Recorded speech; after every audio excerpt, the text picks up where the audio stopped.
कभी कभी जिंदगी में कोई इंसान हमारे पास नहीं होता है, लेकिन उसकी यादें हमारे दिल से एक पल के लिए भी दूर नहीं होती।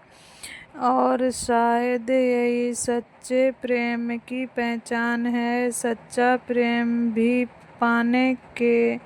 पाने का नाम नहीं है। सच्चा प्रेम तो उस रिश्ते का नाम है जिसमें पूरी एक दूरी एक बाद भी दिल कहता रहता है, तुम हमारे और हम तुम्हारे हैं। वृंदावन की पावन धरती पर एक छोटी सी कुटिया, उस कुटिया में रहती थी एक वृद्ध महिला, गोमती माँ उसका अपना कहने वाला। इस संसार में कोई नहीं। पति बहुत पहले संसार छोड़ कर जा चुका। बेटा था, लेकिन वह भी रोजगार की तलाश में दूर शहर चला गया। धीरे धीरे बरसों बीत गए, लेकिन गोमती माँ ने कभी शिकायत नहीं की, क्योंकि उसके पास एक ऐसा अपना था जिसके सामने वह अपने दिल की हर बात कह सकती थी। उसका कान्हा, उसका लल्ला। हर सुबह सूरज निकलने से पहले गोमती माँ उठ जाती, यमुना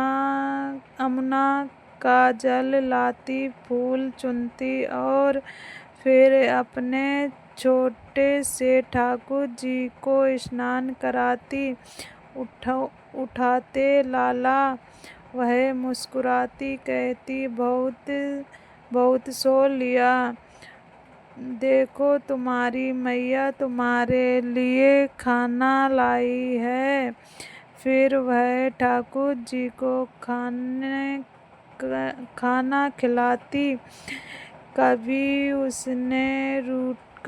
रूठती, कभी हंसती और कभी कभी बिन किसी कारण रोने लगती।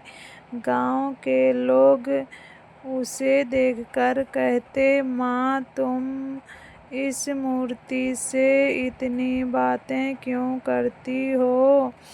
गोमती माँ मुस्कुराती और बोलती, तुम्हें इसमें पत्थर दिखाई देता है, मुझे मेरा कान्हा दिखाई देता है। एक दिन गांव की एक लड़की ने पूछा, माँ अगर तुम्हारा कृष्ण सच्चा है, तुमसे प्रेम करता है, तो वह तुम्हारे सामने आता क्यों नहीं? गोमती माँ कुछ देर चुप रही, फिर उसने आसमान की तरफ देखा और कहा, बेटी प्रेम में सबसे बड़ी परीक्षा इंतजार की होती है। मैं उससे रोज मिलती हूँ, लेकिन मुझे भरोसा है जिस दिन मेरा प्रेम में सच्चाई होगी, उस दिन मेरे कान्हा खुद आकर चलकर मेरे पास आएंगे। समय बीतता गया। एक दिन गोमती माँ बहुत बीमार पड़ गई। शरीर इतना कमजोर था कि वह उठकर बैठ भी नहीं पा रही थी। घर में अनाज नहीं था। उसने अपनी छोटी सी पोटली खोली, उसमें केवल थोड़ी सी आटा पड़ी थी। गोमती माँ ने उस आटे से 2 रोटियां बनाई। एक रोटी अपने लिए और दूसरी रोटी कान्हा के लिए। उसने रोटी ठाकुर जी के सामने रखी और बोली, लाला, आज तेरी माँ के पास कुछ नहीं है, लेकिन तू चिंता मत कर, मैं भूखी रह लूँगी पर तुझे भूखा नहीं सोने दूँगी। इतना कहकर उसने ठाकुर जी के चरणों में अपना सिर रख दिया। उसकी आँखों से आंसू बहने लगे। कान्हा, मेरी जिंदगी में कोई नहीं बचा, बस तू ही है। अगर कभी मेरा हाथ कभी छोड़ना मत। उस रात वृंदावन में बहुत शांति छाई थी। चांद यमुना की पानी पर अपनी रोशनी बिखेर रहा था। कदम के पेड़ से ठंडी हवाएं आ रही थीं और अचानक गोमती माँ को दूर से बांसुरी की आवाज़ सुनाई दी, बहुत बहुत धीमी, बहुत मधुर, जैसे कोई उसे पुकार रहा है। गोमती माँ ने आंखें खोलीं। उसने कांपती आवाज़ में कहा, कौन है? कान्हा बांसुरी की धुन और पास आ गई। तभी दरवाजे पर दस्तक हुए। गोमती माँ धीरे धीरे उठी, दरवाजा खोला। सामने एक छोटा सा बालक खड़ा था। सांवला रंग, घुंघराले बाल, आँखों में ऐसी चमक जैसे यमुना की गहराई उसमें उतर गई है। बालक ने मुस्कुरा कर कहा, माँ, मुझे भूख लग रही है। गोमती माँ की आंखें भर आईं। उसने तुरंत अपने कान्हा की रोटी उठाई। बेटा, मेरे पास बस यही है। बालक ने रोटी ली, एक निवाला खाया और मुस्कुराकर बोला, माँ, तुम्हारे हाथ की रोटी तो दुनिया की सबसे स्वादिष्ट रोटी है। गोमती माँ उसके चेहरे को देखती रही। उसे न जाने क्यों ऐसा लग रहा था जैसे वह इस बालक को पहले से जानती है। उसने पूछा, बेटा, तुम इतनी रात को कहाँ से आए हो? बालक मुस्कुराया, माँ, तुम ही तो रोज बुलाती हो। गोमती माँ का दिल जोर से धड़कने लगा। माँ, बालक ने कहा, माँ, हाँ माँ, तुम रोज कहती हो ना। कान्हा, मुझे भूल मत जाना। मैं तुम्हें कैसे भूल सकता हूँ? गोमती माँ की आंखों से आंसू बहने लगे। उसने उस बालक को अपने सीने से लगाया, कहा। बालक मुस्कुराया और अगले ही पल वहाँ कोई नहीं था। गोमती माँ दरवाजे पर खड़ी रह गई। उस रात उसे नींद नहीं आई। सुबह उसने ठाकुर जी के सामने देखा तो उसने हाथ कांपने लगे।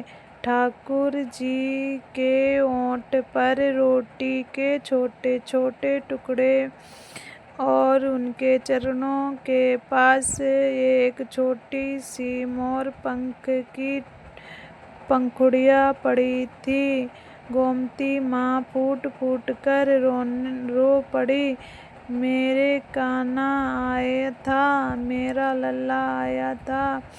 उसने ठाकुर जी को अपने सीने से लगा लिया। उस दिन से गोमती माँ का प्रेम और भी बढ़ गया। अब वह रोज 2 रोटियां बनाती, एक ठाकुर जी के लिए, एक दूसरी अपने लिए। गांव वाले फिर हंसते, लेकिन अब गोमती माँ को किसी की बात कोई फर्क नहीं पड़ता। उसे पता था जिसे दुनिया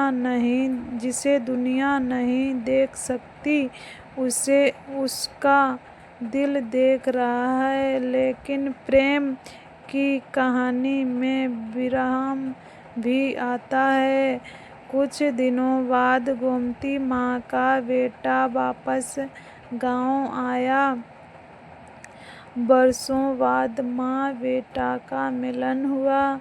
बेटा ने माँ के पैर छुए, माँ ने उसे गले से लगा लिया। लेकिन बेटा बोला, माँ अब तुम मेरे साथ शहर चलो। गोमती माँ ने अपनी कुटिया की तरफ देखा, फिर ठाकुर जी की ओर देखा।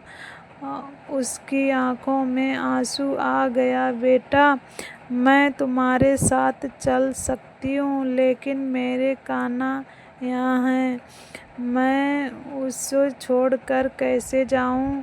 बेटे ने कहा, माँ, श्री कृष्ण तो हर जगह हैं। गोमती माँ मुस्कुराकर, जानती हूँ बेटा, लेकिन मेरा दिल तो यहीं रहता है। बेटे ने माँ की इच्छा का सम्मान किया। वह चला गया और गोमती माँ फिर अपनी कुटिया में अकेली रहने लगी।